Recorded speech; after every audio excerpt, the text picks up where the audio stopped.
তাজ ভাই বিপদের জায়গায় যাচ্ছি। বিপদটা কি? আপনার জন্য হোম অফিসের গাইডেন্স বাধ্যতামূলক, উচ্চ আদালত বলে দিয়েছে। যাই, তাজ ভাইকে একটু বিপদে ফেলি। দর্শক, আমরা কমপ্লেন চলে যাই। কোর্ট অফ অ্যাপিল কি বলেছে?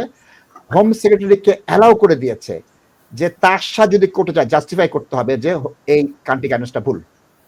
ডিসেম্বর মাসের 20 তারিখে যেটাই বলেছে যে বিএনপি আর জামাত সরকার গঠন করেছে, যেখানে বলছে আওয়ামী লীগের গ্রাসরুটের কারো কোনো সমস্যা নেই, যেখানে বলছে আওয়ামী লীগের উচ্চপদস্থ যারা আছে তারা ওখানে তাজ ভাইয়ের আইনটা দিয়ে দিয়েছে, ফিউজিটিভ ফ্রম দ্য জাস্টিস। তোমাদের বলতে প্রসিকিউশন না প্রসিকিউশন, তোমরা চুরি করেছো, মানুষ মেরেছো, ছাত্র মেরেছো, গুলি করেছো, ব্যাংক লুট করেছো, সুতরাং তোমরা লুটেরা, ভোট ডাকাত, এই তথ্য চলে আসছে। এটাকে ভুল প্রমাণ করার জন্য তাজ ভাইয়ের অকাট্য যুক্তি দিতে হবে। এখন এই জিনিসটা কেন মানছে? বলতেছে যে হোম সেক্রেটারি তো এখানে পক্ষ না, হোম সেক্রেটারি এখানে একটা বিশাল বিষয়, এবং হোম সেক্রেটারি কেন আমরা অবিশ্বাস করব? হোম সেক্রেটারি অবিশ্বাস করার জন্য অ্যাটম বম দরকার তাজ ভাইয়ের কাছে। অ্যাটম বম কি আছে কিনা তাজ ভাই বলেন।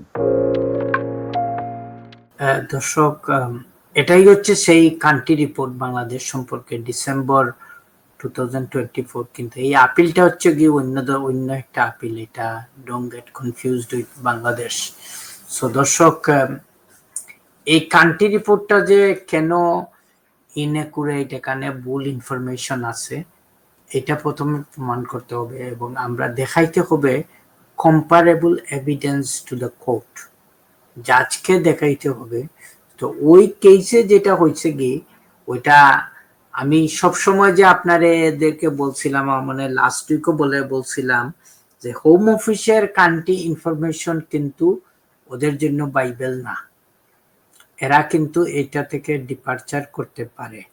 একজন এক্সপার্ট মানুষের ওপিনিয়ন যে জাজ নিতে হবে, নট নেসেসারিলি দ্য কেস, ওইটা জাজের ডিসক্রিপশন।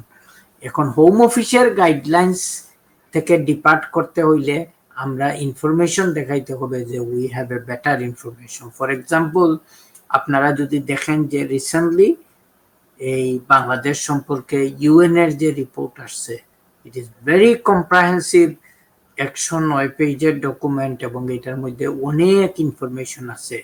এখন যদি আমি কোর্টে ডিসেম্বর 2024 এর সিপিন এক সাইটে হোম অফিসের, আর এক সাইটে ওই ইউএন এর রিপোর্ট, এখন ওই ইউএন এর রিপোর্টটা বাইর হয়েছে ডিসেম্বর 24 এর পরে, এটা রিসেন্ট ডকুমেন্ট। এখন যদি আমি দেখাইতে পারি আজকে যে দেখো এই ইনফরমেশন গুলা কন্ট্রাডিক্টরি, তুমিও তো ইউএন এর রিপোর্ট বাদ দিতে পারবে না, এবং তোমার হোম অফিস যে সোর্স থেকে ইনফরমেশন গুলা নিছে ওইগুলা আনরিলায়েবল বা ডিফেক্টিভ বা অনেক কিছু বলতে পারেন, তখন জাজ রিজন দিতে হবে যে আমি মিস্টার শাহর কথাগুলা শুনছি, ডকুমেন্ট দেখছি, কিন্তু আমি সিপিন ফলো করব না। I think UN report is more reliable এবং মোর আপ টু ডেট এবং মোর কম্প্রিহেনসিভ।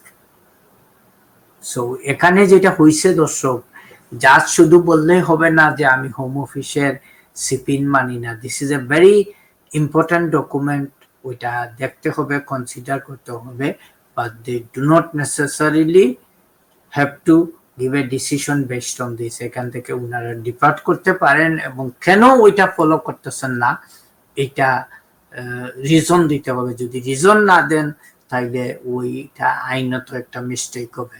সো আমরা যারাই আছি, আমরা কোর্টে গেলে আমরা কিন্তু যাদেরকে বুঝাইয়া বলতে হবে যে কেন উনারা ওই সিপিন থেকে ডিপার্ট করবেন এবং কেন করবেন। এটা আগে আপনাদেরকে আমি দেখাইছি যে আমি আমার পুরো একটা সপ্তাহই আমি রিসেন্টলি শেষ করছি শুধু এইটা আপডেট করে what is happening in Bangladesh between January and February, এবং ওইটার কিছু কিছু ইনফরমেশন আছে যেগুলা ওই সিপিনের মধ্যে নাই। So these are the reasons, document, everything আমরা অ্যাডভান্স করতে হবে। But of course the court of আপিলের যে রায়, এটা থেকে বাইর হওয়া, ডিপার্ট হওয়া ইজ জাজেদের জন্য ডিফিকাল্ট, আমাদের জন্য difficult, but we just have to live with it.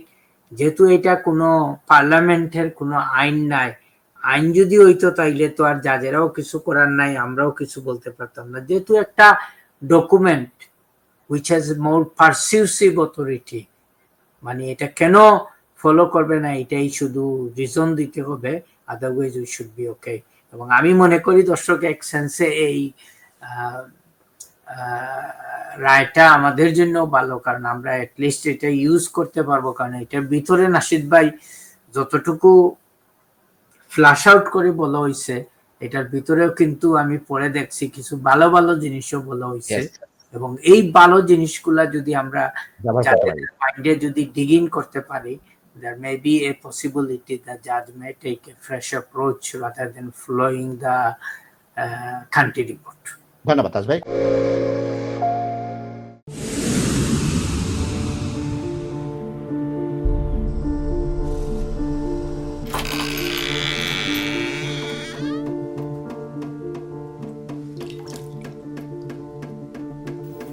ইংল্যান্ডে আমরা চাইলেও অনেক কিছু করতে পারি না, অনেক ঝামেলা। হায় রে হায়, লন্ডনের এই জীবনে ঝামেলার কোনো শেষ নাই। আমি লাল, আমার ইমিগ্রেশন, ঘর, ব্যবসা সবকিছুর ঝামেলার সমাধানে সবসময় পাশে আছে তাজ solicitor. Taj Solicitors. Believe in service.